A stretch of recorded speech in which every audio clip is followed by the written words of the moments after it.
गुरुर्ब्रह्मा गुरुर्विष्णू गुरुर्देवो महेश्वरः गुरुः साक्षात् परब्रह्म तस्मै श्री गुरवे नमः. हरि ओम तत्सत. ज्ञानेश्वरीच्या दुसऱ्या अध्यायाचा अभ्यास सुरू आहे. पहिल्या अध्यायात भगवंताला काही अर्जुनांनी दाद दिलेली नाही म्हणून दुसरा अध्याय त्यांना सांगावा लागला. वास्तविक दुसऱ्या अध्यायातच भगवद्गीता सांगून संपलेली आहे. सांख्ययोग या नावाने दुसरा अध्याय प्रसिद्ध आहे आणि सांख्य शब्दाचा अर्थ बुद्धी असा आहे. जे पूर्वपक्षी असलेले सांख्य ते नव्हेत हे आपल्याला लक्षात आलं म्हणजे काही अडचण नाही. कारण पूर्वपक्षी सांख्य त्यांना पण सांख्य म्हणतात आणि इथे सांख्य शब्दाचा अर्थ बुद्धी.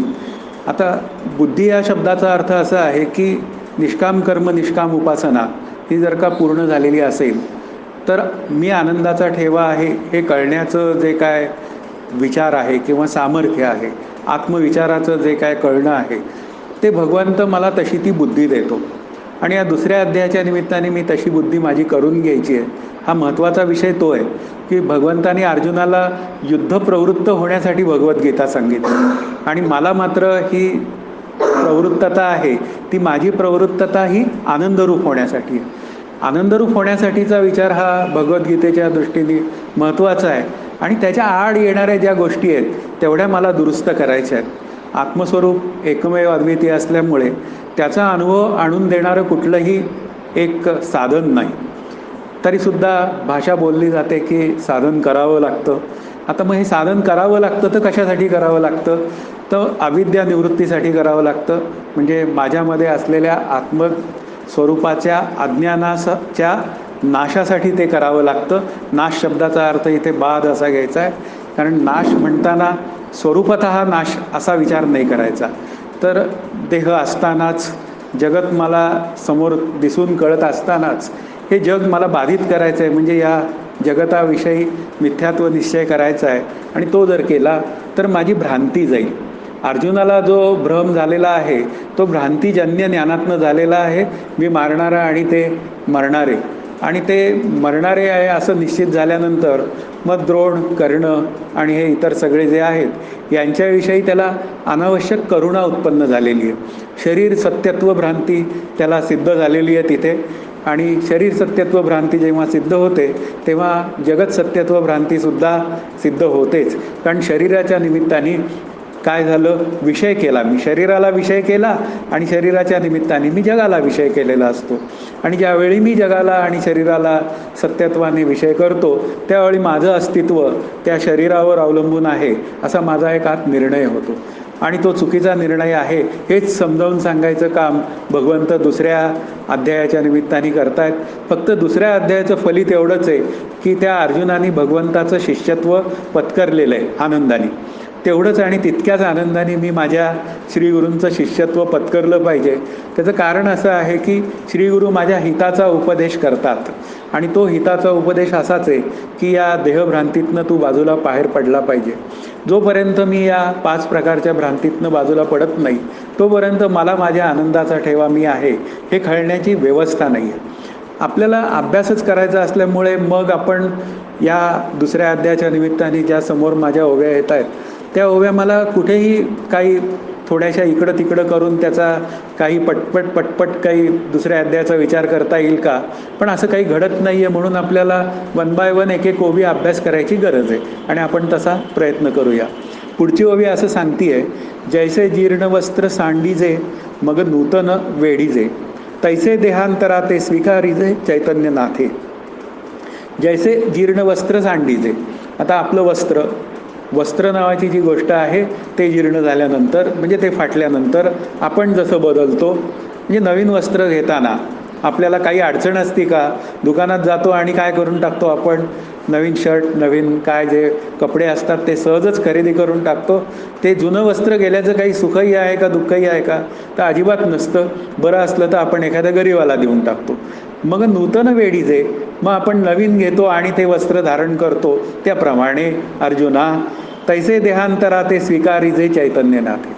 म्हणजे चैतन्याच्या काय म्हणूया अधिष्ठानावर, चैतन्याच्या सत्तेवर तैसे देहांतराते स्वीकारीजे, की जसं तू शर्ट बदलतो तसाच देह काय होतो, बदलत जातो. म्हणजे आत्ता आज जो देह आहे तो जर का मुक्त झाला नाही, म्हणजे आनंदरूप झाला नाही, तर तो पुढच्या जन्माला जातो. कसा जातो, तर जसं तू वस्त्रांतर करतो त्याप्रमाणे जातो.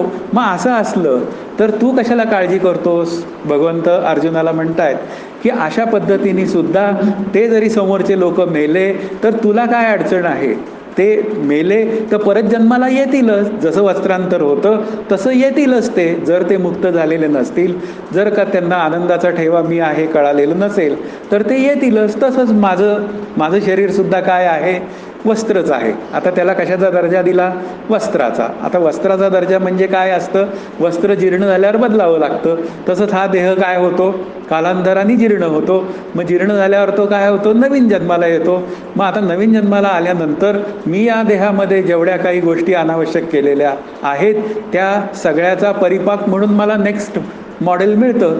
आणि पुढचं मॉडेल मात्र मनुष्याचंच असेल असं सांगता येत नाही, कारण आपण केलेल्या कर्माच्या फळावर पुढं मला कुठला देह धारण करून द्यायचा आहे ही सगळी त्या ईश्वराची योजना असते. म्हणून काहीही झालं तरी सुद्धा हा देहचा त्याग करतो माणूस आणि नवीन देह धारण करतो. त्या अर्थी हा देह गेल्यानंतर सुद्धा काय अडचण आहे, मुख्य मुद्दा काय आहे, नवीन देह मिळणारच आहे ना. मग काय अडचण आहे तुला या देहांना मारायला, हा त्यातला महत्त्वाचा भाग आहे. तसाच मी विचार करावा की हा देह माझा जरी गेला तरी नवीन मला मिळणारच आहे.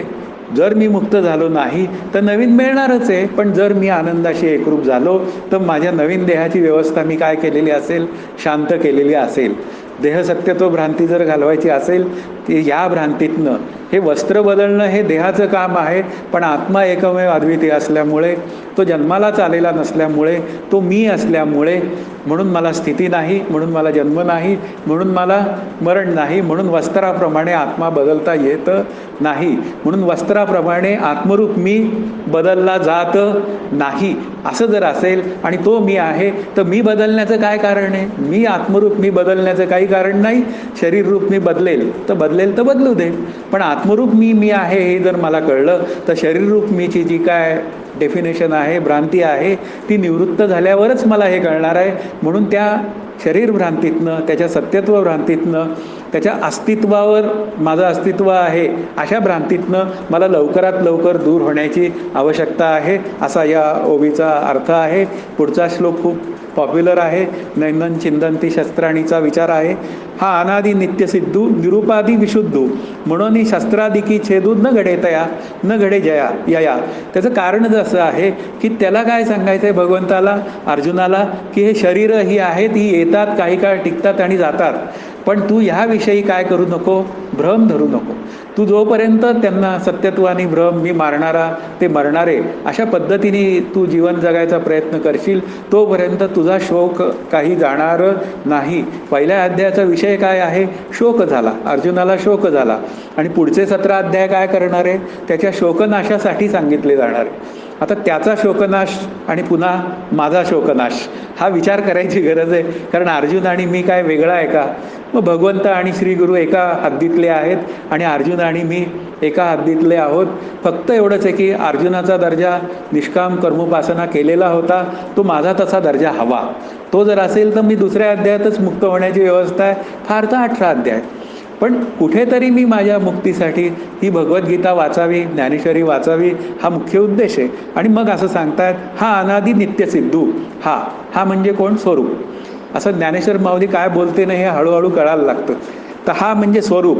आत्मा हा अनादि आहे. अनादि शब्दाचा अर्थ त्याचा जन्मच नाही. 2 पद्धतीने अनादि शब्दाचा विचार करता येतो. एक स्वरूपे करून अनादि आणि एक प्रवाह रूपाने अनादि. तर प्रवाह रूपाने अनादीचा विचार पुढच्या याच्यात येणारे श्लोकात, त्यावेळी तो आपण त्यावेळी करू. पण स्वरूपे करून अनादी या शब्दाचा अर्थ असा आहे की त्याचा जन्मच झालेला नाही आहे. आत्मस्वरूपाचा जन्मच झालेला नाही आहे, म्हणून त्याला स्थिती नाही, म्हणून त्याला मरण नाही. म्हणजे याचा अर्थ काय झाला, तो स्वरूपे करून अनादी आहे, त्याला जन्मच नाही. मग असा जर असेल तो, तर तो कसा आहे, त्याला जन्म नाही म्हणून तो नित्य आहे. म्हणून पुढचं जे काय बोलणं केलं भगवंतानी ते नित्य सिद्ध केलं.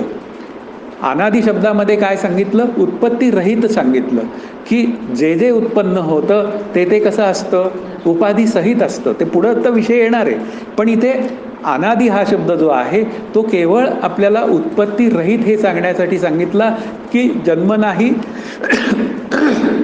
म्हणून त्याला उत्पत्ती नाही.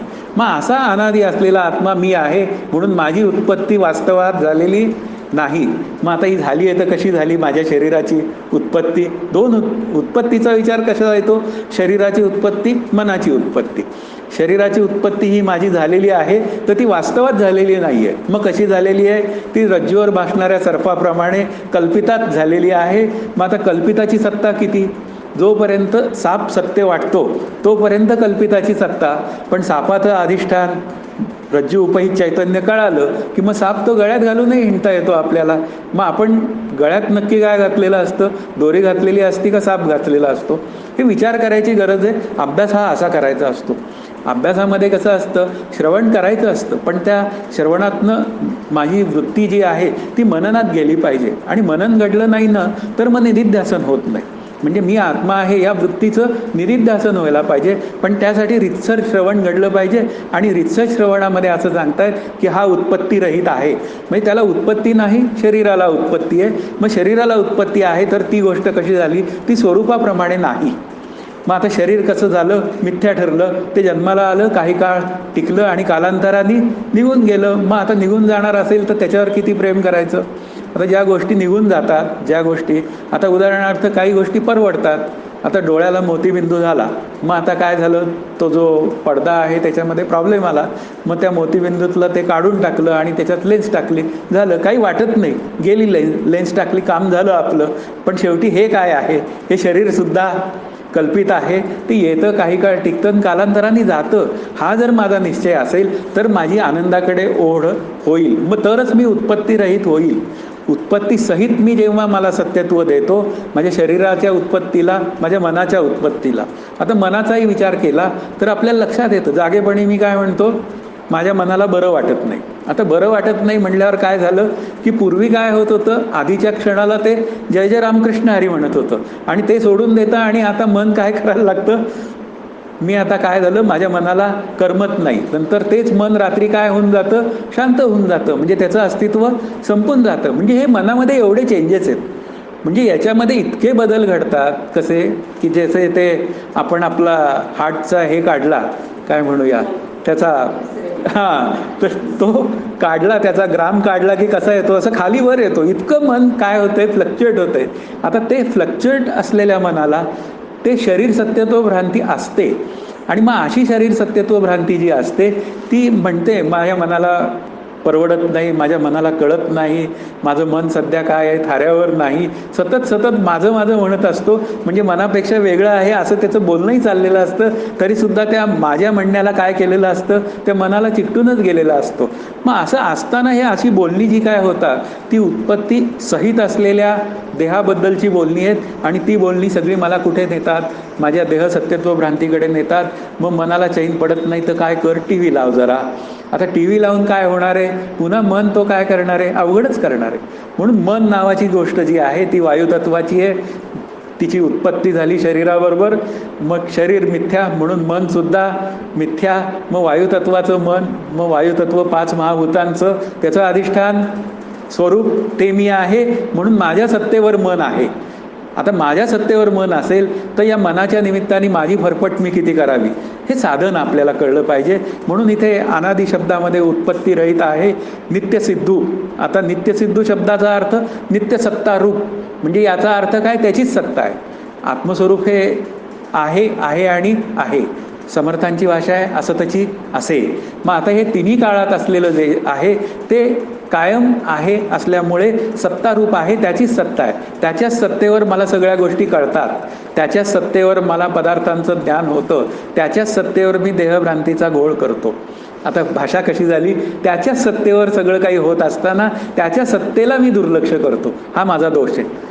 हा दोष असल्यामुळे तुला अर्जुना ही भ्रांती झाली. मलाही भ्रांती होण्याचं कारण काय आहे? मी देह, मी करता, मी भोगता.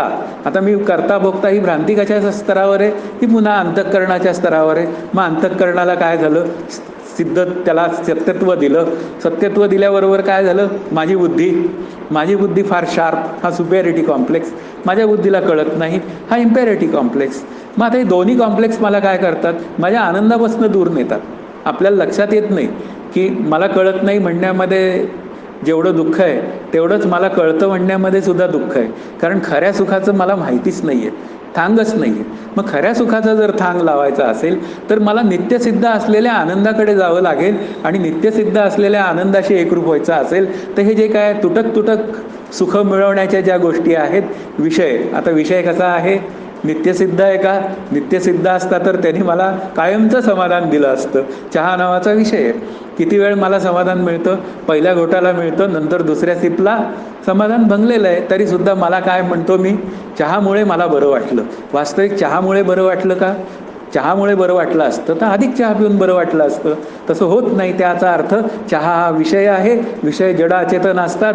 माझीच वृत्ती त्या चहामध्ये काय होऊन जाते, शांत होऊन जाते. आणि शांत झाल्याबरोबर आनंदाचं प्रगटीकरण होतं. आणि माझा मूर्खपणा काय असतो, त्या चहाला सत्यत्व दिलेलं असतं, चहा नावाच्या विषयाला सत्यत्व दिलेलं असतं. माझी वृत्ती चहामय होते. हा विचार करायची गरज आहे. वृत्ती शांत झाली की आनंद असतो. मग हा जो आनंद आहे नित्यसिद्ध आत्म्याचा, तो कसा आहे तर तो पदार्थ निरपेक्ष आनंद आहे. आणि त्या पदार्थ निरपेक्ष आनंदाशी जर मला एकरूप व्हायचं असेल तर हे सगळे जे विषय आहेत, माझ्या मनाचा विषय, माझ्या काय म्हणूया बुद्धीचा विषय, म्हणून मना लागलिया छंद. काय छंद लावायचा, संतांनी सांगितला गोविंद गोविंद. आता गोविंद गोविंद का छंद लावायचा, तर गोविंद गोविंदाचा छंद लागला तर हे प्रपंचाचे नको असलेले छंद दूर होण्याची व्यवस्था आहे. कारण ह्या सगळ्या देहादी प्रपंचामध्ये माझ्या काय आहे, अडचणींचाच पाढा वाचण्याची काय आहे तिथे सगळी व्यवस्था आहे. आता अडचणी ह्या सगळ्यांनाच असतात, पण त्यातून जे मार्ग काढतात त्यांचा अभ्यास होतो. संतांनी मार्ग काढले, मग संतांनी मार्ग काढले तर मग संतांचे संगती, मनोमार्ग गती, आकळावा श्रीपती येणे पंथे. मग त्यांच्या मनोगताकडे जावं, माऊलींकडे जावं, श्रीगुरूंकडे जावं, त्यांना विचारावं मी काय करावं. मुख्य मुद्दा तो आहे. आम्ही तिथं गेलो की विसरूनच जातो, इतके वाहून जातो त्यांना पाहिल्यावर, माझ्या श्रीगुरूंना पाहिल्यावर, की आम्हाला काय विचारायचं हेच विसरून गेलेलो असतो. आम्ही कळतच नाही आम्हाला की आम्ही काय करतोय, ते पण मनात असतात. रामकृष्ण हरी म्हणतात आता करणार काय. म्हणून या नित्यसिद्ध आत्म्याला मला जर कळून घ्यायचा असेल तर हा जो उत्पत्तीसहित असलेल्या जेवढ्या काय गोष्टी आहेत, माझा देह, माझं शरीर, शरीराला काय आहेत 6 विकार आहेत. मग आता शरीराचे विकार हे आत्म्याचे विकार आहेत का, आत्मा निर्विकारी आहे. मग तो निर्विकारी, मी निर्विकारी, तो मी आहे. म्हणून शरीराचे विकार शरीरापाशी आणि आत्मा मात्र अविकारी, तो मी. म्हणून मी शरीराच्या विकारातनं सुखी किंवा दुःखी होणं हे माझं काय आहे, कुलक्षण आहे. हे आपल्याला लक्षात आलं तर ही सगळी कुलक्षणं जी आहेत जीवाची, की जी त्याला सतत सुखात आणि दुःखात नेतात, त्यापासून त्याला दूर होता येईल. म्हणून हा अनादि नित्यसिद्धू त्याला अर्जुनाला सांगतायत की हा जो आत्मा आहे असा अनादि आहे, नित्यसिद्ध आहे. तू याचा विचार कर, तू त्यांच्या शरीराचा विचार करू नकोस, हे त्यांनी सांगतायत. निरुपाधी विशुद्धू. निरुपाधी शब्दाचा अर्थ त्याच्या ठिकाणी उपाधी नाही. आता माझ्या ठिकाणी उपाधी आहे. काय उपाधी आहे, शरीर नावाची उपाधी आहे. आता उपाधीची व्याख्या या शंकर महाराज खंदारकरांनी अमृतानुभवात फार सुंदर केली आहे. त्यातला एक पार्ट फक्त आपल्या अभ्यासाला घेऊया, की उपहितावर आपल्या धर्माचा आरोप करते पण उपहितापासून वेगळी राहते. उदाहरणार्थ हे टेबल, आता या टेबलावर ठेवलेला थर्मास, आता हा टेबलावर ठेवलेला थर्मास ही त्या टेबलाची काय आहे, उपाधी आहे. आता उपाधी असल्यामुळे थर्मास हा काय आहे, टेबलापासून वेगळा आहे. पण त्या थर्मासनी टेबलावर त्याचे धर्म घातलेले आहेत की नाही, मग घातलेत धर्म. पण थर्मास म्हणजे टेबल आहे का, थर्मासचा रंग हा काय आहे, विशेषण आहे. पण थर्मास म्हणजे टेबल नाही. मग तसंच आहे. मग आता देह आणि आत्मा विचार काय करायचा उपाधीच्या संदर्भात. मुख्य विचार जो आहे तो देह आणि आत्म्याचा. देह कसा आहे, जड अचेतन, आणि आत्मा चेतन. मग दोघांचा कल्पित संबंध तयार झाला. आणि कल्पित संबंधामध्ये काय केलं, मी देहाचे धर्म मी आत्मस्वरूपावर घातले. देह कसा आहे, विकारवान, आणि विकारवान असून तो जड अचेतन असल्यामुळे मी माझे चेतनाचे जे काय त्याच्याकडनं जे काय म्हणूया मिळालेले कल्पित धर्म आहेत, म्हणजे समजा आपण म्हणूया अस्तित्वाचा विचार, त्या कल्पित धर्माचा जो देहामध्ये काय म्हणूया एक थोडासा जसा काय असतं, एक कोय असते आणि त्या कोयीला काय असतो, गर असतो. मग त्या आंब्याच्या कोयीला जो गर असतो तो गोड असतो, पण मुख्य आंबा असतो ना तो तर आणखीन गोड असतो. पण त्या मुख्य गराचा थोडा का होईना रस कोयीला आलेला असतो तसाच. काय झालं, आत्मस्वरूपाचा कल्पित आनंदाचा विचार कुठे आला, या देहामध्ये आला, अस्तित्व रूपाने आला, कळणे रूपाने आला आणि पुन्हा आनंद रूपाने आला. म्हणून देहाचं अस्तित्व मला सतत टिकवावं असं वाटतं, पण देह अचेतन, आत्मा चेतन, दोघांचा संबंध यायची काही व्यवस्थाच नाही. पण तरीसुद्धा हा कल्पित संबंध आला आणि मी काय केलं, देहाचे धर्म आत्मस्वरूपावर घातले. आणि घातल्याबरोबर मी काय म्हणायला लागलो, मग मी आजारी पडलो, मला असं झालं, मला तसं झालं, माझ्या मनाला बरं वाटत नाही. अरे आत्मरूप मीला मात्र हे काहीच होत नाहीत विकार. मग आता हे विकार कोणाचे आहेत, तर जीवरूप मीचे, म्हणजे वाच्यार्थाने असलेल्या जीवाचे विकार आहेत. आणि हे सगळे कोणाचे विकार आहेत, तर जड अचेतन देहाचे विकार आहेत. मग ते आणि आत्मतत्व या दोघांचं एकत्व कसं काय, एकत्व होण्यासाठी काय करावं लागतं, समान सत्ता असावी लागते. उदाहरणार्थ पाणी आणि दूध या दोघांचं एकत्रीकरण करता येणं शक्य आहे, कारण दोघांमध्ये द्रव्यत्व ही एक काय आहे, समान सत्ता आहे. पण आत्मस्वरूपामध्ये आणि या जडाचेतन देहामध्ये काहीच संबंध नाही.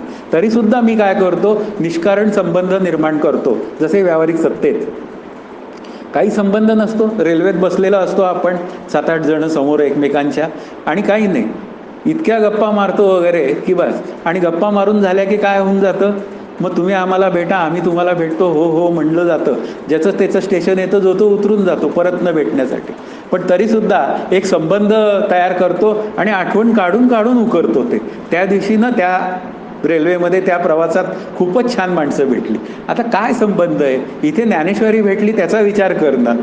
आपल्याला खूप काही आपण नको असलेल्या विचारांमध्येच मी माझं आयुष्य वाया घालवतो.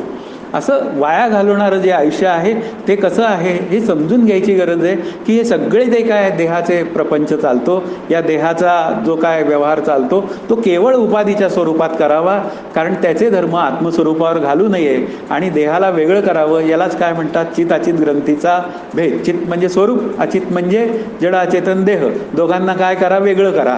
आपल्याला वेगळं करा म्हणलं की बरं वाटतं.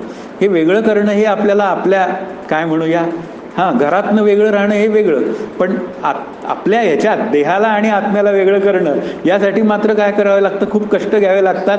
पण ते कष्ट घेण्याची तयारी आपल्याला माऊलींच्या निमित्ताने दाखवावी लागेल. म्हणून निरुपाधी विशुद्ध शब्दाचा अर्थ देहा, आपल्याला आधी सांगितलं इथे उपाधिरहितमध्ये देहादी उपाधिरहित, म्हणजे 3 देह जे आहेत किंवा 4 देह हे आत्मस्वरूपाच्या ठिकाणी नाही. स्थूल देह म्हणजे दिसणारा, सूक्ष्म देह म्हणजे मनबुद्धी चित्त अहंकार, त्यानंतर कारण देह म्हणजे अज्ञान, आणि महाकारण देह म्हणजे मी आनंदाचा ठेवा आहे, तो सुद्धा काय आहे अलीकडे. तो विषय जेव्हा येईल त्याचा विचार तेव्हा करू. पण आत्ता काय आहे तो कसा आहे, पुढे म्हणतायत विशुद्ध म्हणजे याचा अर्थ शुद्ध, विशुद्ध चित्त असं एक स्वरूपाला काय म्हणलेलं आहे, की जसं काही आत्मस्वरूपाची लक्षणं सांगितली आहेत त्यात विशुद्ध चित्त म्हणजे याचा अर्थ काय आहे, तो अविद्या मलरहित आहे. अविद्या म्हणजे आत्मस्वरूपाचं अज्ञान आणि आत्मस्वरूपाचं ज्ञान, अशी भाषा बोलली जाते. खरं की आपण काय म्हणतो, मला माझ्या आनंदाचा ठेवा आला पाहिजे, लक्षात आला पाहिजे, ही एक भाषा आहे. आणि मग ही भाषा जेव्हा बोलली जाते त्यावेळी मग काय होतं, की मला त्याचा ठेवा मी आहे हे कळलं पाहिजे. याचा अर्थ मला आता ते माहीत नाही, पण हे माहीत नाही आणि माहीत आहे हे जे काय कळणं आहे ना, हे खरं विशुद्ध चित आत्म्याच्या सत्तेवर आहे. हे लक्षात ठेवावं, की जे कळत नाही ना त्याच्या सापेक्षतेने आपल्याला कळून घ्यावं लागतं.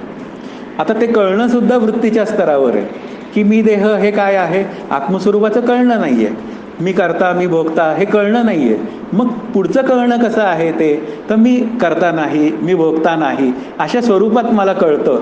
म्हणजे काय होतं, मी जर अकर्ता ठरलो तर मला आनंद होतो, आणि मग तो जो आनंद होतो तो वृत्तीच्या स्तरावर होतो. म्हणून हे ते कळणं आणि न कळणं ह्याच्या पलीकडे असलेला ते फार मोठं विचार आहे, की कळणं आणि न कळणं याच्या पलीकडे असलेला असा तो कसा आहे, तर अविद्या मलरहित आहे. मलरहित या शब्दाचा अर्थ 3 दोष.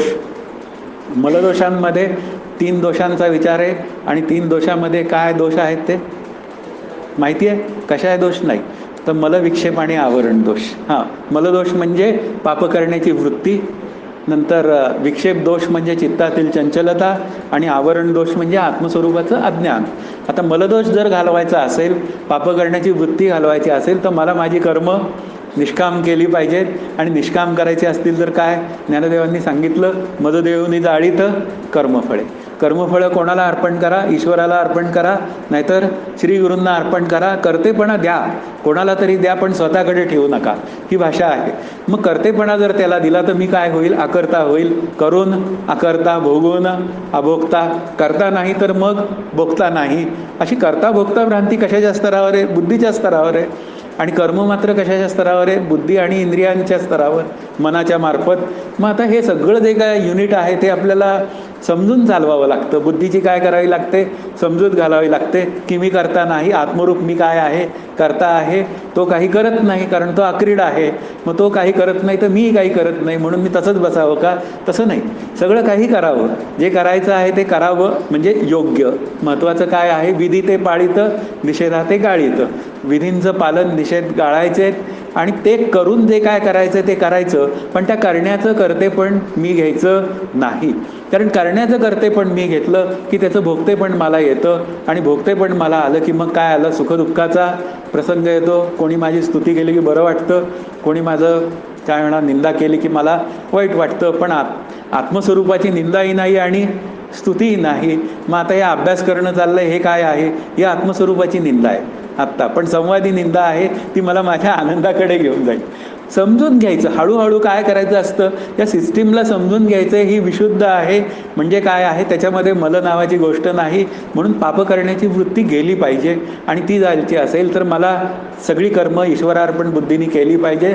त्या रामाला अर्पण करावी, श्रीगुरूंना करावी. पुढचा विचार आहे विक्षेप दोष, चित्तातील चंचलता. आता चंचलता कशाने जाईल? निष्काम उपासना. आता श्रवण ही एक उपासना आहे, पूजा करतो आपण, ती एक उपासना आहे. आता ही उपासना करीत जावी. आपल्याला समर्थांनी सांगितलंय की उपासनेचा आश्रयो उपासनेविण निराश्रयो. उपासनेचा आश्रय का आश्रय आहे?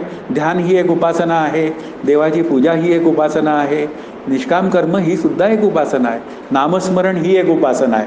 त्याला तर कोणीच लक्ष देत नाही. कारण नामस्मरणाला तर विचार करणारे जे काय बुद्धिनिष्ठ साधक असतात ना, त्यांना नामस्मरण करायचं म्हटलं तर काहीतरी आपण विचित्र करतोय असं वाटतं. वास्तविक नामामध्ये निष्काम कर्मही आहे, निष्काम उपासनाही आहे. आणि त्याच्यामुळे माझं चित्त शांत होण्याची व्यवस्था आहे, दुसऱ्या अध्यायाचा अधिकारी होण्याची व्यवस्था आहे. भगवान श्रीकृष्ण बुद्धियोग कोणाला देतो? ज्यांनी निष्काम कर्मयोग पूर्ण केलेला आहे, निष्काम उपासना योग पूर्ण केलेला आहे, त्याला देतो. मग असं जर करायचं असेल तर हा दोष मला घालवला पाहिजे, तो आत्मस्वरूपाच्या ठिकाणी नाही. आत्ता अर्जुनाला जे सांगणं चाललं आहे की ते तुझं स्वरूप आहे, ते सुद्धा समोरच्यांचंच स्वरूप आहे. शरीर नावाची जी गोष्ट आहे ती तुझी राहील काही दिवस, त्यांची राहील, सापेक्षता असेल. तू 2-5 वर्ष जास्त जगशील, ते आत्ता जातील. पण जाणं कोणाला शरीराच्या निमित्ताने चुकलेलं नाही. हे जर पक्क लक्षात ठेवायचं असेल तर आत्मरूप मी मात्र कसा आहे? विशुद्धू, म्हणजे उत्पत्ती रहित. पुन्हा विशुद्धूमध्ये काय आला? विक्षेप दोष नाही. आणि तसाच आवरण दोष म्हणजे आत्मस्वरूपाचं अज्ञान, तेही नाही. मग आता पुढे काय? म्हणून शस्त्राधिकी छेदू न घडे तया, म्हणजे त्याला शरीर नावाची गोष्ट नाही. कारण उत्पत्ती रहित म्हटल्यावर शरीरच नाही. मग शरीरच नाही तर त्याला शस्त्राधिकांकडून त्याचा घात होऊ शकेल का? म्हणून तू काही समोरच्यांना मारत नाहीयेस, हे लक्षात ठेव. पहिल्यांदा सांगितलं त्याला की हा तुझा भ्रम आहे, तू तुझं नियत कर्म केलं पाहिजे. तू तुझं नियत कर्म जर केलं नाही तर हे समोर उभे राहिलेले जे सगळे अधर्मानी आहेत उभे राहिलेले, त्या अधर्मानी उभे राहिलेले तुझा घात करतील. आता तुझा घात करून घ्यायचा आहे का त्यांचा काय म्हणूया वध करायचा आहे, हे तुला समजून घ्यायची गरज आहे. नेहमी आक्षेप येतो रामकथेवर, पुन्हा आक्षेप येतो, किंवा भगवंतांनी कितीतरी भगवान श्रीकृष्णांनी राक्षस मारले. आता ते मारले तर मग त्यांनी काय केलं? तर जे अन्यायाच्या बाजूनी होते त्यांचा वध केला. भाषा कशी होते तयार? अन्यायाने जे वागतात त्यांचा वध केला जातो, त्यांना मारायचं नसतं, त्यांचा वध करायचा असतो. आणि तो वध करताना कुठलाही नियम पाळायची गरज नसते. रामाने कोणाला मारलं होतं? कुठेतरी एकाला आडून मारलं होतं. तर मग त्यावेळी काय झालं? पुन्हा तिथे कुठलाच नियम पाळला गेला नाही. त्यांनी कोणता नियम पाळला होता तेव्हा याचा नियम पाहून त्याचा वध केला पाहिजे? म्हणून इथे नियम वगैरे काही नाही आहे. आणि नियम काही नाही आहे, आत्मस्वरूपाच्या ठिकाणी एकही नियम नाही आहे. मग असा कुठलाच नियम नसल्यामुळे शरीराच्या ठिकाणी मात्र काही नियमबद्धता आहे. त्यामध्ये हे लोक नियमात वागलेले नाही आहेत या जगाच्या नियमाप्रमाणे. मग आता यांचा काय केला पाहिजे? नाशच केला पाहिजे शरीराच्या स्तरावर. शरीराच्या स्तरावर नाश झाला तरीसुद्धा काय होत नाही, स्वरूपतः त्यांचा नाश होण्याची काही व्यवस्था नाही. पुढची ओवी अशी सांगते, हा प्रळयोदके नापलवे, अग्निदाहो न संभवे, एथ महाशोषू न प्रभवे मारुताचा. हा प्रळयोदके नापलवे म्हणजे हा पाण्याने भिजत नाही. कुंभार काय करतो? चिखल करतो आणि चिखल करण्यासाठी पाणी वापरतो आणि पाण्याने चिखल भिजतो. पण आत्मस्वरूप कसं आहे? निरवयव, निराकार. तो काही पाण्याने भिजत नाही. पुन्हा अग्निदाहो न संभवे म्हणजे अग्निदहन कोणाचं केलं जातं? शरीराचं केलं जातं. आता शरीर काय आहे? सावयव साकार आहे, त्याचा अग्निदाह शक्य आहे. पण आत्मरूप मीचा मात्र काय आहे? अग्निदाह अजिबात शक्य नाही आहे. मग आता आम्ही काय म्हणतो? कोणी गेल्यावर त्याच्या आत्म्याला शांती लावू. आता आत्मा नित्य शांतरूप असताना आणखीन कोणती शांती आणायची? मग आता ही जी शांती आहे ती कुठली आहे? तर ती जीवात्म्याला शांती लाभो ही भाषा आहे खरी. पण आता काय आपण काही बोलतो, समोरही फळ्यावर लिहिलं जातं, तो विषय आपला नाही आहे. म्हणून हा काय आहे? अग्निदाहो न संभवे, एथ महाशोषू न प्रभवे मारुताचा. म्हणजे त्या वाऱ्यामध्ये सुद्धा त्याला वाळवण्याचं म्हणजे शुष्क करण्याचं सामर्थ्य नाही. असा हा निरवयव, निराकार, जन्माला न आलेला, अनादी, उत्पत्तीरहित, नित्यसिद्ध, विशुद्धू तो मी आहे. आणि तोच त्या सर्वांमध्ये आहे आणि तोच तुझ्याहीमध्ये आहे अर्जुना म्हणताय. तर मग तू आता जे काय मारणार आहेस आणि हे जे काय मरणारे आहेत ते सगळे काय आहे? शरीराच्या दृष्टीने जातील पण तरीसुद्धा काय आहे? ती येतीलच ना. तू त्याची काळजी कशाला करतो? म्हणून तू युद्धाला काय हो? प्रवृत्त हो. पुढची ओवी सांगतायत, अर्जुना हा नित्यू अचळू हा शाश्वतू, सर्वत्र सदोदितू परिपूर्ण. हा फार स्वरूपाच्या लक्षणांशिवाय बोलतच नाही आहे माऊली. आणि माऊलीने तर अतिशय सुंदर ओव्या लिहिल्यात. माऊलींच्या ओवीतला जो क्लिअरन्स किंवा प्रेमळपणा जो आहे तो एकदम क्रिस्टल क्लिअर आहे. आमच्या श्रीगुरूंचा हा आवडता शब्द आहे की आपल्याला कळलं कसं पाहिजे? तर क्रिस्टल क्लिअर कळलं पाहिजे. कारण क्रिस्टल जर तयार व्हायचं असेल, आता NaClचा क्रिस्टल जर तयार करायचं असेल तर आपल्याला काय करावं लागतं? ते द्रावण हळूच हलकेच ठेवावं लागतं, तेव्हा त्याचे क्रिस्टल आपल्याला दिसतात. आणि त्या क्रिस्टलामध्ये कुठेही काय नसते, अशुद्धता नसते. म्हणून इथे आपल्याला क्रिस्टल क्लिअर समजून घ्यायची गरज आहे. आणि हा विषय तर अत्यंत महत्त्वाचा आहे, कारण तो माझ्या स्वरूपाकडे, माझ्या आनंदाकडे घेऊन जाणारा आहे. अर्जुना हा हा नित्यू हा कसा आहे? तर हा नित्य आहे. आता नित्य शब्दामध्ये काय झाली? अनित्याची व्यावृत्ती झाली. व्यावृत्ती शब्दाचा अर्थ निषेध. आत्मस्वरूपाला नित्य का म्हणायचं? वास्तविक तो एकमेव अद्वितीय असताना त्याच्याविषयी बोलताच येत नाही. पण काय करावं लागतं? आडून पाडून बोलावं लागतं त्याला. आपल्याला व्यावहारिक सत्तेत सवय असते ना, तर तसंच आडून पाडून बोलावं लागतं. तर हा कसा आहे? अनित्याची व्यावृत्ती करण्यासाठी तो नित्य सांगावा लागला. म्हणजे अनित्याचं काय आहे? अनावश्यक प्रेम जे आहे ते माझं दूर झालं पाहिजे. माझ्या शरीरावरचं, मुख्यत्वे माझ्या मनावरचं, माझ्या नातेवाईकांवरचं, माझ्या घरावरचं, माझ्या संपत्तीवरचं हे जे काय प्रेम आहे त्याच्या अस्तित्वावर. संपत्ती खूप तर माझा काय म्हणूया, पुढचा सगळा प्रवास सुखाचा होईल सांगता येत नाही. केव्हा काय बिघडेल हे सांगता येत नाही. माणसं काय होऊन जातात? फार मोठमोठाले प्लॅन करतात, पण तरीसुद्धा काय होऊन जातं? क्षणात ते प्लॅन सगळे काय होऊन जातात? कोलमडून पडतात. मग आता काय करावं? माऊलींची ओवी, पुढील पैसे पारुखे मागील स्मरावे ते ठाके, ऐसिये सरसिये भूमिके समाधी राय. भूतकाळात बुड्या मारू नका म्हणतात माऊली, भविष्यकाळात उड्या मारू नका. मग असं वर्तमान काळातलं जीवन जगा, त्याला समाधी अवस्था असं म्हणतात. मग आता ती जर समाधी अवस्था मला पाहिजे असेल तर ह्या अनित्याचा जो सगळा विचार आहे त्याचा मला निषेध केला पाहिजे. त्याच्याविषयी असलेली जी काय मला असलेला त्याचा आधार, व्यावहारिक सत्तेत आधार आहे हे अगदी बरोबर आहे. व्यावहारिक सत्तेत पैसेही मिळवले पाहिजे, पण माझं अस्तित्व त्याच्यावर अवलंबून आहे असा आज जर निर्णय असेल तर तो दोष आहे, तो काढून टाकावा. प्रॉब्लेम कुठं आहे ना ते शोधावं. आपल्याला नेहमी काय सवय असते? प्रॉब्लेम असतो एक आणि औषध चालतं तिसरंच. तसं नाही करायचं. प्रॉब्लेम कशाचा आहे? अंतःकरणाचा आहे. मग आता अंतःकरणाचा प्रॉब्लेम असेल तर तिथेच आपल्याला काय केलं पाहिजे? औषध लावलं पाहिजे. औषध घ्यायला संतांकडे गेलं पाहिजे, संत नावाच्या डॉक्टरांकडे गेलं पाहिजे. ते औषध देतात. आणि त्याप्रमाणे ते म्हणतील तसं औषध घेतलं पाहिजे. आणि ते घेतलं तर काय होऊन जाईल, या अनित्याचा बाध होऊन जाईल. अनित्य डोळ्या दिसत असताना महत्त्वाचं काय आहे, अनित्य गेल्यावरचं चिंतन नाही आहे, मेलेल्या नंतरची मोक्ष विचारांची कल्पना नाही आहे, क्रममुक्तीचा विचार इथे कुठे शिवलेला नाही आहे.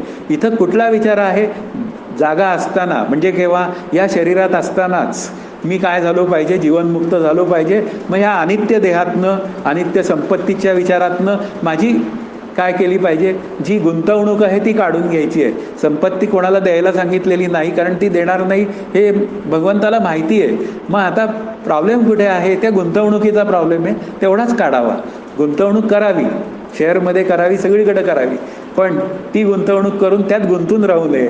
एवढं कळलं तर मग या अनित्याचा विचार आपल्याला नक्की लक्षात येईल. पुन्हा अचळू शब्दामध्ये काय आहे, तो निष्क्रिय आहे. अचळूमध्ये काय आहे की पर्वतसुद्धा अचल आहे, पण पर्वत जरी अचल असला तरी पुन्हा 5 महाभूतांचा आहे, त्याला कर्वतीने कापून त्यात बोगदाही तयार करता येतो. म्हणजे याचा अर्थ असा अचळ आहे का, नाही. माझं मन कसं आहे, खूप लांबवर जातं, पण ते दिल्लीपर्यंत जायच्या आतसुद्धा आत्मस्वरूप तिथं आहे. म्हणजे त्याच्यामध्ये काय नाही, चलनवलन काही नाही आहे. ते कसं आहे, जे सर्वत्र सदा सम, अशी ज्ञानेश्वर माऊलींची ओवी येणारे दुसऱ्या अध्यायाच्या निमित्ताने. म्हणून ते अचळ आहे, याचा अर्थ ते निष्क्रिय आहे. आणि निष्क्रिय असून सत्ता मात्र त्याचीच आहे, हे लक्षात घ्यायचं. सत्ता त्याचीच आहे आणि ते मी आहे. म्हणून मी सुद्धा कसा आहे, आत्मरूपाने निष्क्रिय आहे, पण जीवरूपाने मात्र काय आहे, क्रियासहित आहे.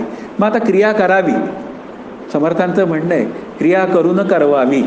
मग आता क्रिया करून करवावी तर काय क्रिया करावी, पुन्हा अभ्यासाला लागावं, माऊलींच्या ग्रंथाचा अभ्यास करावा, तो दुसऱ्याला सांगावा, याला म्हणतात कीर्तन भक्ती. मग अशी क्रिया करून आपण विचार करावा, दुसऱ्यालाही सांगावा, असं एकमेकांना विचार सांगत क्रिया करून करवावी. पण ती कुठे करवावी, ती आनंदाकडे जाणारी असावी, महत्त्वाचा विचार आहे. आणि आनंदाकडे गेलो तर मी कसा आहे, आनंद रूपाने मी अचळ आहे. पुढे हा विचार आहे शाश्वतू.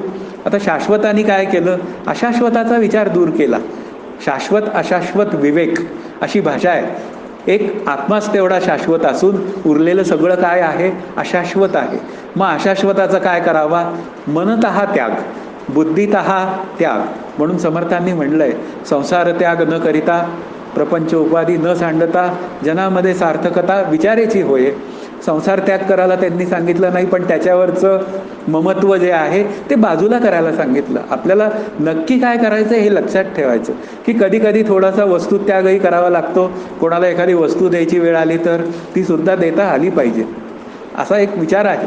म्हणून दान धर्म वगैरे हे जे काय आपल्या याच्यात आलेत ना, ते केवळ याच्यासाठी आहे की सतत मी जे कमवलं आहे ते माझंच आहे, हे सतत जे चिंतन चाललेलं असतं, त्या चिंतनातनं मी काय होतो, या दानधर्माच्या निमित्ताने थोडंसं काय होईना वस्तुत्याग व्हायची व्यवस्था असते. वस्तुत्याग, मग आता वस्तुत्यागानंतर आता पुढे काय, त्या वस्तूवर असलेल्या ममत्वाचा त्याग. आता वस्तू नाही सोडवते, न का सोडू, आता काय करणार, मग आता काय करा, त्यातलं ममत्व घालवा. हे घर कोणाचं आहे, व्यावहारिक सत्तेत माझं आहे, पण पारमार्थिक सत्तेत त्या ईश्वराचं आहे. तो कधीही काही करू शकतो. आत्तासुद्धा एका क्षणात भूकंप करून तो काय करू शकतो, काही करू शकतो. मग व्यावहारिक सत्तेत टॅक्स आला की कोणी भरायचा, मी. आणि घर मात्र कोणाच्या नावे ठेवायचं, कायम ईश्वराच्या नावे. जो आपल्याला आवडतो, ज्याचं रूप राम असेल तर राम, कृष्ण असेल तर कृष्ण, कोणाच्या तरी नावे ठेवून द्यायचं अंतःकरणामध्ये. तिथे काही तो म्हणत नाही आपल्याला की 7/12वर माझं नाव टाक, असं तो काही म्हणत नाही राम घेऊन. कारण तो सुद्धा कसा आहे, तो नित्यमुक्तच आहे, त्यालाही काही घराची गरज नाही, कारण या सगळ्या घरावर त्याचीच सत्ता आहे. मग असं जर असेल तर आपल्याला काय करावं लागेल, शाश्वत काय आहे हे शोधावं लागेल. शाश्वत शोधायचं असेल तर अशाश्वताचा त्याग करायचा आहे. त्याग म्हणजे मनतः त्याग, बुद्धितः त्याग. म्हणून प्रपंच उपाधी न सांडता, नंतर संसार त्याग न करता, जनामध्ये सार्थकता विचाराची होय. तो विचार काय आहे तर हाच शाश्वत अशाश्वत विवेक. आणि त्या याच्यामध्ये अशाश्वताचा काय होऊन जातो, त्याग होऊन जातो. काही ठिकाणी मनतः त्याग होतो आणि मग माझी अंतःकरण वृत्ती शांत राहायला लागते. आता या शांत असलेल्या अंतःकरण वृत्तीमध्ये त्या आनंदाचा प्रकाश, म्हणजे तो आनंद मला कळतो. ज्यावेळी मी अस्थिर असतो त्यावेळी माझं मलाच कळतं. आपण पाहावं, चेक करावं स्वतःला, की माझं मलाच कळतं की ज्यावेळी मी अशांत असतो त्यावेळी आनंद कुठे पळून गेलेला असतो. पण ज्यावेळी माझी अंतःकरण वृत्ती शांत असते त्यावेळी मात्र काय असतं, मी आनंदात असतो. आत्ता इथे आपण बसताना ज्ञानेश्वरी आणि आपण हा जो अभ्यास चालला याच्यामध्येच असतो, पण माझं मन बाहेर निघून गेलं की काय होऊन जातं, झालं. इथला जो आनंदाचा जो क्षणाचा विचार आहे तो झटक्यात निघून जातो. पण अंतःकरण वृत्ती सतत इथे आवरून ठेवणं, आता याचा अभ्यास करावा लागतो. म्हणून अंतःकरण वृत्तीचाही काय आहे, अभ्यास करणीय आहे. अंतःकरण वृत्तीच काय करते, बंधनात अडकते. अंतःकरण वृत्तीच काय करते, बंधनातनं आपल्याला बाहेर काढते. शाश्वत अशाश्वत हे ठरवणार कोण? आत्मा तर ठरवायला बसलाच नाहीये, कारण त्याला काही गरजच नाहीये. तो म्हणतो मी माझ्या मजेत आहे. मग आता दुःखात कोण आहे, तर हा दुःखात जीवरूप मी दुःखात आहे. म्हणून त्याला आनंदाकडे जाण्याची काय करावी लागते, व्यवस्था करावी लागते. आणि ती कशाच्या स्तरावर, ती अंतःकरणाच्या स्तरावरच करावी लागते. म्हणून शाश्वत अशाश्वत विवेक हा अंतःकरणाच्या स्तरावर करावा लागतो, म्हणजे बुद्धीच्या स्तरावर करावा लागतो. आणि तो करावा लागत असेल तर मग मात्र काय करावं लागतं, अशाश्वताचा पुन्हा मनतः, बुद्धीतः, अंतःकरणतः असा विचार करून त्याग करायचा. आणि त्याच्यावरचं काय सोडायचं, स्वामित्व सोडायचं असा विचार आहे. घरदार सोडून जायला काही सांगत नाही कोणी. घरदार सोडून जाऊन तिथे तरी काय करणार, तिथे एक घर बांधेल जाऊन. हा म्हणजे इथून घर सोडायचं आणि हरिद्वारला जायचं आणि तिथे घर घ्यायचं, मग इथं काय वाईट होतं, हे त्याचे विचार आहेत. आहे त्या घरात, आमचे श्रीगुरू नेहमी म्हणतात, आहे त्या घरात, आहे त्या देहानिशी, आणि आहे त्या परिस्थितीत, आणि आहे त्या माणसांमध्ये. मुख्य मुद्दा काय आहे, त्या माणसांमध्ये आपला अभ्यास सिद्ध झाला पाहिजे. आता एवढं जर का आपल्याला करता आलं तर मग काय होऊन जातं, सगळ्या व्यक्ती आपल्याला काय वाटतात, आनंदाच्या वाटतात, त्रासदायक वाटत नाही. अदरवाईज काय होऊन जातं, आला त्रास पुन्हा आला आनंद, हे असे दोन विभाग तयार होऊन जातात. आता हे दोन्ही विभाग कशाच्या स्तरावर आहे, पुन्हा अंतःकरणाच्या स्तरावर आहे. म्हणून शाश्वत अशाश्वत विवेक हा आपल्याला कसा करावा लागेल, अंतःकरणाच्या स्तरावर करावा लागेल. पुढे असं म्हणतात, सर्वत्र सदोदितू परिपूर्ण. हा आता तो कसा आहे, सर्वत्र. मुख्य मुद्दा काय आहे, असं एकही ठिकाण नाही की तो नाही. तुम्ही म्हणाल तिथे तो आहे, आणि तुम्ही म्हणाल त्या ठिकाणाचं नाव घेण्याच्या आधीपासून तो तिथे आहे. म्हणून तो काय आहे, सर्वत्र. आणि पुन्हा काय आहे, सदोदितू. सदोदितू शब्दामध्ये काळाची व्यावृत्ती आहे. म्हणजे कालही आहे, आजही आहे आणि उद्याही आहे. भाषा आहेची. आणि आपल्या देहाची भाषा काय आहे, काल नाही, आज आहे आणि उद्या नाही. म्हणजे काय झालं, अरे ही भ्रमयुक्त भाषा अशी असते, काल नसतो, आज असतो आणि उद्या नसतो. म्हणजे ही अशी भाषा ही उत्पत्ती झालेल्या लोकांची भाषा आहे, उत्पत्ती झालेल्या पदार्थांची भाषा आहे. आत्मा उत्पत्ती रहित असल्यामुळे कालाचं त्याला काय नाही, परिच्छेद नाही. तो मी आहे म्हणून मला सुद्धा नाही. मग म्हणून तू हे मारलेस तर काय फरक पडतो, मधनं म्हटलं पाहिजे. अदरवाईज काय होऊन जाईल, तुम्ही भगवद्गीता सांगताय का, ज्ञानेश्वरी सांगताय का, विचाराल. महत्त्वाचा मुद्दा काय आहे की मला लावूनच घेतलं पाहिजे. मला आनंदाचा ठेवा मी आहे हा अनुभव यावा वाटत असेल तर ही ज्ञानेश्वरी मला लावून घेतली पाहिजे. आणि हाच विचार आहे. म्हणून सर्वत्र आहे, सदोदितू आहे, तो तिन्ही काळात आहे, मी पण आहे. म्हणून मी कुठं नाही असं नाही. एखाद्या लग्न समारंभाला मला नाही जायला जमलं तरी मी तिथे आहेच आत्मरूपाने. मग तिथे आपण त्याला फोन करून सांगायचं नाही, मी न आल्यामुळे माझी उणीव तुम्हाला भासली असेल. तर त्यांना काहीच उणीव भासत नाही, तुम्ही या नाही तर नका येऊ. तुमच्या शरीराची उपस्थिती आवश्यक असते, मग तेवढी द्यावी जर मिळाला चान्स तर. आणि देऊन तेवढं आपलं हाय हॅलो करावं आणि रामकृष्ण हरी नामस्मरण करायला काय हरकत आहे. मी माझा वेळ फुकट घालवता कामा नये. इथे लिहायला पाहिजे, आपल्या अंतःकरणात पाटी लिहून ठेवावी, फुकट वेळ मिळणार नाही. हे लक्षात ठेवलं पाहिजे. हे मी जोपर्यंत काही विचार पक्के करत नाही तोपर्यंत मी खूप माझं आयुष्य असं नको असलेल्या गोष्टींमध्ये वाया घालवतो. आणि वाया घालवल्यानंतर मग ज्यावेळी जायची वेळ येते त्यावेळी मात्र पश्चाताप होतो की मी येऊन काय केलं. खूप काही कमवलं पण जे कमवायचं ते राहूनच गेलं. आणि त्यालाच म्हणतात समाधान. मग ते समाधान मला मिळलं नाही तर काय उपयोग आहे. म्हणून समाधान शब्दाचा दुसरा अर्थ आहे आनंद. आणि तो सुद्धा कुठे आहे, तो आत्मस्वरूपाच्या ठिकाणी आहे. तर ते माझं स्वरूप आहे, तर ते मला कळलं पाहिजे. म्हणून हा कसा आहे, परिपूर्ण. भाषा कशी आहे, परिपूर्णाची आहे. तिथे अपूर्णता नाहीच. खूपच जण काही म्हणतात की आम्ही आता कृतकृत्य झालो. आता कृतकृत्य झालो म्हणजे काय झालं, तर सगळं आमचं लग्न झालं, मुलं बाळं झाली, त्यांच्या मुलाबाळांना मुलं झाली. आता पुढे काय, मग तुझ्या भ्रांती गेल्यात काय, हा त्याला पहिला प्रश्न विचारावा लागतो. तुझं देहावरचं आसक्त असलेलं जीवन गेलं आहे का, तुझा करता भोगता गेला आहे का. मग आता ज्ञानेश्वर माऊली म्हणते ना की गुरुवाक्य मन धुतले मग आत्मस्वरूपी घातले, जेणे भ्रांतीपासून हिरतले गुरुवाक्य मन धुतले मग आत्मस्वरूपी घातले. रोवून या, हे सगळं झालं असेल तर कृतकृत्यता. अदरवाईज ही कृतकृत्यता कोणती? ही व्यावहारिक सत्तेतली, ती परत आपल्याला कृतकृत्य होण्यासाठी आणते. पण आत्मस्वरूपाची कृतकृत्यता कशी आहे? माऊलींनी सांगितली, जाणतेने गुरु भजिजे तेणे कृतकार्य होईजे. हे लक्षात घ्या. जाणतेने गुरु भजिजे, ते ज्ञानेश्वर माऊली आहेत, सद्गुरू आहेत, त्यांचं भजन करा. ते तुम्हाला खरं भजन कसं करायचं असतं ते सांगतील. आपण जे भजन करतो ते सगळं वरवरचं भजन असतं, व्यावहारिक सत्तेतलं भजन असतं. आता खरं भजन करायचं असेल तर मी आनंदाचा ठेवा आहे हे मला कळलं पाहिजे. आणि या भजनातच मुख्य भजन आहे. तेच भजन मला परिपूर्ण करतं, की असं परिपूर्णता मला यावी की आता माझ्या अंतःकरणात काही मिळवावं असं उरूच नये. उपनिषदांची भाषा आहे, एक जाणलं असता सर्व काही जाणल्यासारखं होतं. तसंच आहे, एक लोखंड जाणलं असता संपूर्ण पार त्या जहाजापर्यंत लोखंड जाणता येतं. तसंच एक आनंद रूपता मला कळली असता आणखीन मला मिळवण्यासाठी, काही करण्यासाठी कुठे जावं लागत नाही. हे लक्षात ठेवायचं. अशी ही परिपूर्णता यावी की त्या परिपूर्णतेमध्ये अपूर्णतेचा काय नसावा, काही शोकच नसावा तिथे. अशी ही निरपेक्ष परिपूर्णता मला प्राप्त व्हावी ही माऊलींची इच्छा आहे. पुढं असं म्हणतात, हा तर्काची आहे दिठी गोचर नो हे किरीटी, ध्यान याची आहे भेटी उत्कंठा वाहे. हा तर्काची आहे दिठी, हा तर्कदृष्टीला विषय होत नाही. का होत नाही? कारण तर्क करण्यासाठी दोन गोष्टी लागतात.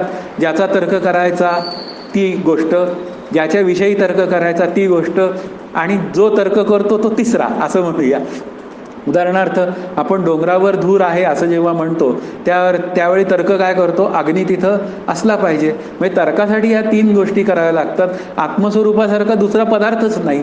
आत्मस्वरूप एकमेव अद्वितीय असल्यामुळे त्याचा तर्क कसा करणार? म्हणून त्याचा तर्क काही करायचं गरज नाहीये. मग समर्थ म्हणतात तसं ब्रह्म होऊनही अनुभवावे. हे लक्षात घ्यायचं की ते तर्काचा विषयच नाही, ब्रह्म व्हावं आणि मगच त्याचा अनुभव घ्यावा. याचा अर्थ त्याचा वेगळेपणाने अनुभव येण्याची व्यवस्था नाही. मनाला तो, जसे मला मोबाईल कळतो तसा आत्मा मनाला कळणार नाही, बुद्धीला कळणार नाही. कारण बुद्धी जडा अचेतन, मन जडा अचेतन. मग केव्हा कळेल मला? बुद्धी शांत झाल्यावर, बुद्धिनिश्चये आत्मज्ञान. ब्रह्मरूप भावी आपण हे महत्त्वाचं आहे की आपल्याला ब्रह्मरूप व्हायचं असेल तर बुद्धी शांत करायला लागेल. पण बुद्धीला आत्मानुभव येण्याची व्यवस्था नाही, बुद्धीला बोध होण्याची व्यवस्था नाही. पण बुद्धिवीण प्राणी सकळं ते अवघेची बाष्कळं. समर्थांचं म्हणणे, बुद्धीचा उपयोग करा. मग कुठली बुद्धी पाहिजे? सत्वगुणाची बुद्धी. सत्वगुणे भगवत भक्ती. बुद्धीत 3 गुण, सत्व रज तम.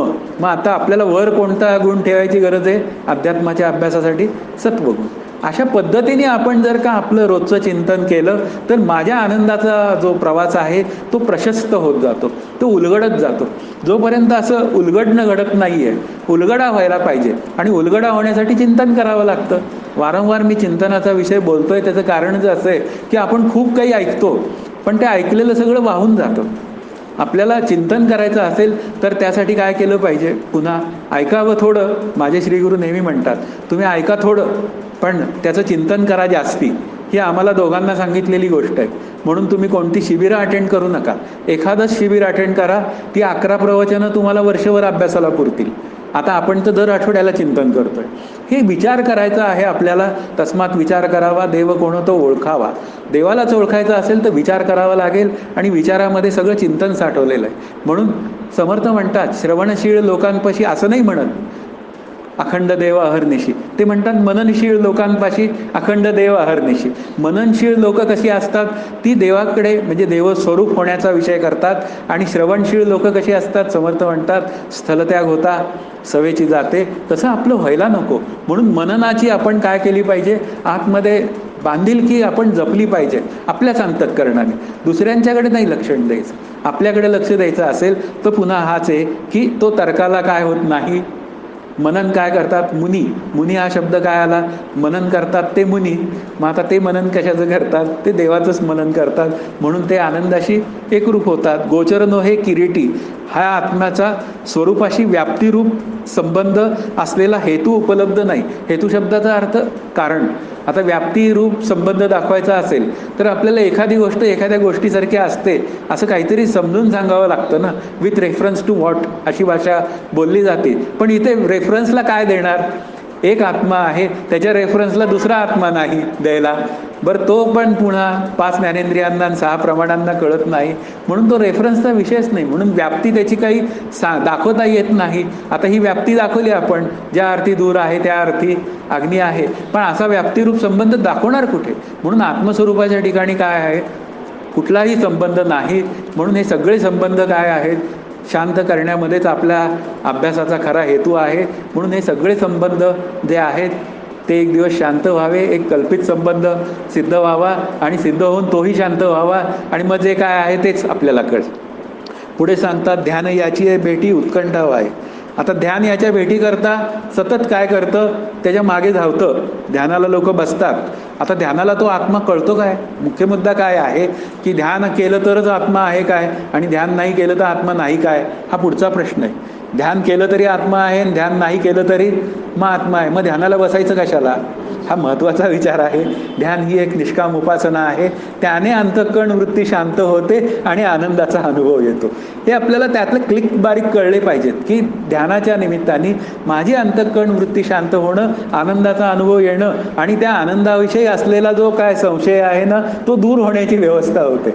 ध्यान संपल्यानंतर मला जो प्लेझंट आनंदाचा अनुभव येतो ना, तो काय करून टाकतो? माझा आनंदाविषयी असलेलं जे काय संशय आहे तो दूर होऊन जातो, आणि मग मी अंतःकरणात म्हणू शकतो, येस, आनंद नावाची गोष्ट सहजच आहे, त्याच्या प्राप्तीसाठी आपल्याला प्रयत्न आता करायला हरकत नाही. मग ध्यानाला बसावं की नाही?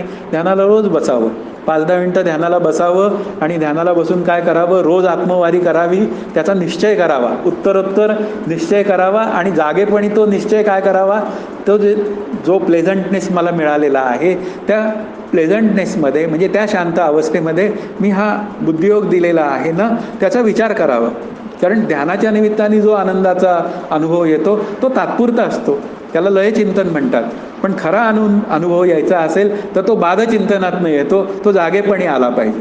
डोळे झाकून तर काय, रोज रात्री काय आहे? आनंदच असतो, पण तो आलेला आनंद घन अज्ञानात नाही. मग तो कसा आला पाहिजे? कळून आला पाहिजे. आणि कळून यावा असं वाटत असेल तर मी काय केलं पाहिजे? या शरीरावरचं अधिक ममत्व, या मनावरचं, देहावरचं, विकारांचं, हे सगळे 5 भ्रांती, बुद्धीचे धर्म आत्मस्वरूपावर घालणे, शरीराला भेद पाहणे, या सगळ्या गोष्टी मी जोपर्यंत दूर करत नाही तोपर्यंत काय आहे? मला माझ्या आनंदाचा विचार पक्का होण्याची व्यवस्थाच नाही आहे. म्हणून ध्यान याच्या भेटीला जातं. आता ध्यान कोणाच्या साह्याने जाणार? मनाच्या साह्याने जाणार, बुद्धीच्या साह्याने जाणार, आणि दोघंही जड अचेतन. मग या दोघांची भेट व्हायची कशी? या दोघांची भेटच होण्याची शक्यता नाही आहे. म्हणून बुद्धी शांत होते, मन शांत होतं, आणि मग काय होतो? आनंदाचा अनुभव येतो. म्हणून ध्यानाने याचा अनुभव येणार नाही. म्हणून ध्यानात काही दिसलं तरी रामकृष्ण हरी, ध्यान करत राहावं. खऱ्या आनंदाचा अनुभव येईपर्यंत ध्यानाचा उपयोग कसा करून घ्यावा? निष्काम उपासना, शांत चित्त, अभ्यासाची एक आपल्याला काय मिळालेली आहे? एक स्पॅन मिळालेला आहे. छान 2 तास 3 तास मला शांत वाटलं, तेवढ्या वेळात मी काय केलं? छानपैकी या विचारांचा अभ्यास केला, आणि त्या विचारांच्या साहाय्याने मी दिवसभर शांत राहिलो. असं करता करता एक दिवस विचार करायची गरज येणार नाही. विचार कुठपर्यंत करायचा आहे? जोवर अशांतता आहे तोपर्यंत. मग अशांतता बाजूला गेल्यावर विचाराची गरज काय? म्हणून समर्थ म्हणतात तसं, साध्य होता साधनाचा ठाव नाही, आनंदरूपता आली, विषय संपला. मग काय आहे? ते साधन दुसऱ्यांसाठी ठेवून द्यावं, यूज द सिस्टीम, आणि काय करावं? Forget the system. आणि मग ती पुढे कोणाला ठेवून द्यावी? मार्गाद्वारे वर्तावे, विश्वमोहरे लावावे, अलौकिक न व्हावे लोकांप्रती. मी झालो सांगायची गरज नाही, कारण झालो सांगणारा झालेलाच नसतो. ते सगळं म्हणजे गोंधळाचं वातावरण असतं. कारण सांगून तुम्हाला काय उपयोग आणि मला काय उपयोग?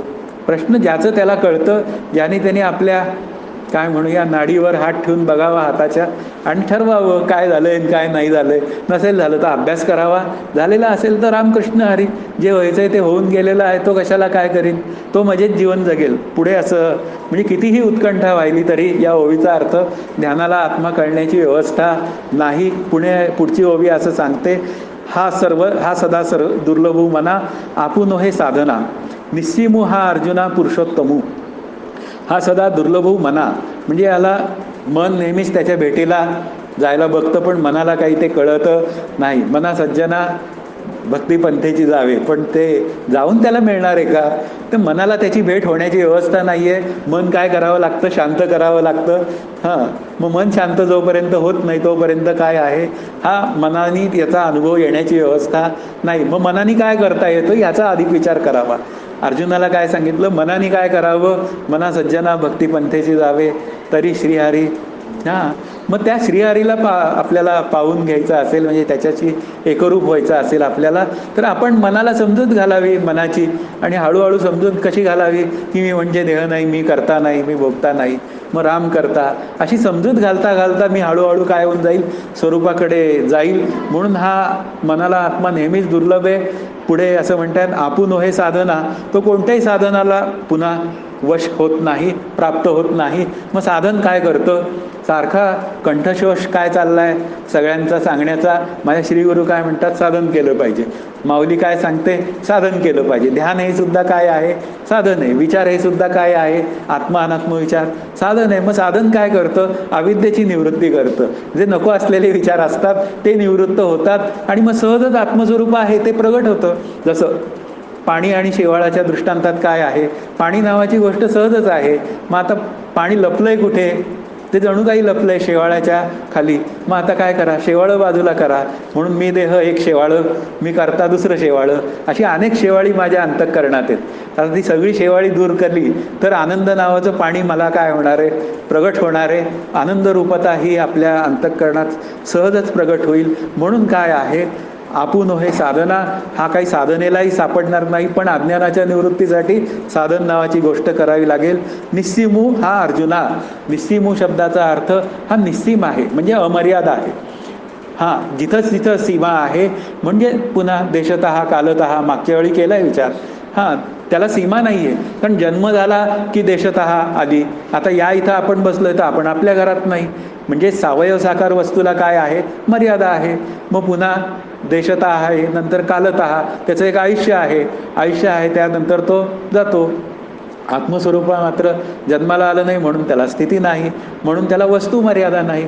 आत्ता इथे आपण बसलेलो आहोत तर खाली जी लोकं आहेत ती आपल्याला माहीत नाही. तिथल्या लोकांमध्ये आपण नाही, घट पटात नाही, पट घटात नाही. म्हणजे असा अन्योन्य भावसंबंध हा सावयव साकार वस्तूंमध्ये असतो. पण आत्मस्वरूप एकमेव अद्वितीय असल्यामुळे तो कसा ठरला? निस्सीमू ठरला, म्हणजे निरपेक्ष व्यापक ठरला. आत्मरूपाने मी निरपेक्ष व्यापक आहे, पण देहाच्या रूपाने मी कसा आहे? सीमित आहे. मग सीमित असलेल्या या देहाच्या निमित्ताने, या नरदेहाचे संबंधे बहुत पावले उत्तम पदे, अहंता सांडूनी स्वानंदे सुखी झाले. मग असं अहंता नावाची जी गोष्ट आहे ती शांत करावी. मी काय होईल? निस्सीमू पुरुषोत्तमू. आता हा कोण आहे? हा पुरुषोत्तम कसा आहे? कार्यकारणातीत. पुन्हा आता 2 शब्द इथं वापरलेत, कार्यकारणातीत आणि दुसरा क्षर अक्षरातीत. क्षर म्हणजे जीव, अक्षर म्हणजे ईश्वर आणि उत्तम पुरुष म्हणजे ब्रह्म. मग आता क्षर अक्षर या दोघांच्या अतीत असलेलं जे तत्व आहे ते उत्तम पुरुष ज्याला म्हणतात ते ब्रह्मस्वरूप आहे. या दोघांशीही त्याचा वास्तवात संबंध नाही, पण कल्पितात संबंध आलेला आहे. मग आता या दोघांचा वास्तवात संबंध नसलेल्या माणसांनी कल्पित संबंध बाजूला करून वास्तवातला जो काय विचार आहे तो समजून घ्यावा आणि आनंदाशी एकरूप व्हावं. कार्यकारणातीत. आता कार्य काय आहे? जगत. त्याचं कारण काय सांगावं लागलं? सत्ता ब्रह्मस्वरूपाची, एकोहम बहुश्याम. मग आता काय झालं? सत्ता सांगितली, पण हे काय आहे? हे कल्पितातला विचार आहे, अध्यारोपातला विचार आहे. वास्तवात काय आहे? जग नावाची गोष्टच नाही आहे. बरं असेल तर ती त्याच्यापेक्षा वेगळी कशी असेल? चिद्विलासवाद, सूर्यप्रभावाद अशी पण एक भाषा आहे. सूर्याची प्रभा ही सूर्यापेक्षा वेगळी आहे का? सूर्यदृष्टीला जावं लागेल त्यासाठी. सूर्यावर जाऊन किरणांकडे पाहावं. तसंच या आनंदाशी एकरूप व्हावं आणि या जगाकडे पाहावं तर आपल्याला लक्षात येतं की हे जगसुद्धा कसं आहे? आनंदाचं आहे. मग कोणीच मला माझ्या वाईटावर वाटत नाहीत. अदरवाईज मग माझं सतत बोलणं चालू असतं, हा माझ्या वाईटावर, हा माझ्या चांगल्यावर. अरे सगळं तुझा काही संबंधच नाही. आत्मरूप मीच्या वाईटावरही नाही आणि चांगल्यावरही कोणी नाही. असे विचार आपल्याला करता येतात. पुढे 1-2 ओव्या आहेत त्या करूयात, म्हणजे हा एक विषय पूर्ण होऊन जाईल. कारण पुढे नेक्स्ट श्लोकापासून एक नवीन विषय तयार होतोय. हा गुणत्रय रहितू अनादि अविकृतू व्यक्तिसी अतितू सर्वरूप. हा गुणत्रय तू म्हणजे गुणांच्या पलीकडे 3 गुण, सत्व रज तम. सत्वगुणे भगवत भक्ती, रजगुणे पुनरावृत्ती, तमगुणे अधोगती. देही ज्या गुणाचे प्राधान्य, तैसेचं कर्म उपजे जाणं, इंद्रिय गुणाधीन तदनुसार वर्तती. आपल्याला काय सत्वगुण वर ठेवणं, 3 गुणांचा आपल्याला शेवटपर्यंत पाठपुरावा राहणारच आहे आपल्या अंतःकरणामध्ये. मग आता काय करायचं, सत्वगुणाला वर ठेवायचा, रजगुण त्याच्याखाली, तमगुण त्याच्याखाली, सत्वगुण नेहमी भक्तीकडे घेऊन जातो तरी सुद्धा काय आहे, या गुणांनी रहित आहे, या गुणांनी कळत नाही तो. मग या सत्वगुणांनी भगवत भक्ती होते आणि भगवत भक्ती होऊन काय होऊन जातं, ते समस्तही वासुदेव असं होऊन जातं. सर्व ठिकाणी वासुदेव भाव तयार होणं म्हणजे आत्मभाव तयार होणं, हेच या सत्वगुणाचं कार्य आहे. आणि ते जर का एकदा संपन्न झालं तर मग तो काय होऊन जातो, ज्या व्यक्तीचं असं झालंय तो जीवनमुक्त म्हणतात, तो गुणांच्या पलीकडे गेला. म्हणून तू गुणत्रया ते अव्हेरी. आलं पुन्हा, मी माझे न करी सर्वत्र नमस्कारी, मज एकाते मलाच नमस्कार कर. सर्वांना नमस्कार केला तर तो मलाच मिळतो. मग आता काय कर, नमस्कार करायला काय अडचण आहे. तरी माणसं काय होतात, नमस्कार करायची वेळ आली की करू का नको, हा माझ्यापेक्षा मोठा, तो माझ्यापेक्षा लहान. बरं आहे, वारकरी संप्रदायात कोणी कोणाच्या पाया पडतं, छान सिस्टीम आहे ती. म्हणून इथे हा गुणत्रय रहितू म्हणजे गुणांचा कुठेही इफेक्ट त्याच्यावर होत नाही, तो मी आहे. म्हणून या गुणांचे इफेक्ट सगळे वाच्यार्थाने असलेल्या जीवावर आहे, लक्षार्थाने असलेल्या जीवावर नाही. अनादि अविकृतू, अनादीचा आपण विचार केला, अविकृतू या शब्दामध्ये त्याला विकार नाहीत. विकार कोणाचे आहेत, शरीराचे. अस्ति जायते वर्धते आणि शेवटी म्रियते, मरतो. हे 6 विकार जे आहेत ते देहाचे विकार आहेत. ते देहाचे विकार देहाशी संबंधित आहेत. पण आत्मरूप मी मात्र कसा आहे, अविकारी आहे. मग अविकारी मी असताना या देहाच्या विकारांमध्ये अडकून मी सुखी किंवा दुःखी होणं हा माझा दोष आहे. आता तो दोष तेवढा काढायचा असेल तर या देहामध्ये 6 विकारांमध्ये रमणं हे मात्र काय आहे, आज मला बरं वाटतं, ठीक आहे. मग अभ्यास केलास का तू, नाही केला. मग आता याचा उपयोग काय, बरं वाटलं तर अभ्यास कर, नाही बरं वाटत आहे तर गोळी घे आणि रामकृष्ण हरी म्हण. म्हणजे तू बरं न वाटताना सुद्धा अभ्यासच कर आणि बरं वाटतानाही काय कर, अभ्यासच कर. म्हणजे आनंदाकडे जा. हे महत्त्वाचं लक्षण आपल्याला करता आलं पाहिजे. कोणाला तरी कधीतरी वेठीस धरून आपण या 6 विकारांच्या निमित्ताने आपण घरच्यांना वेठीसच धरतो.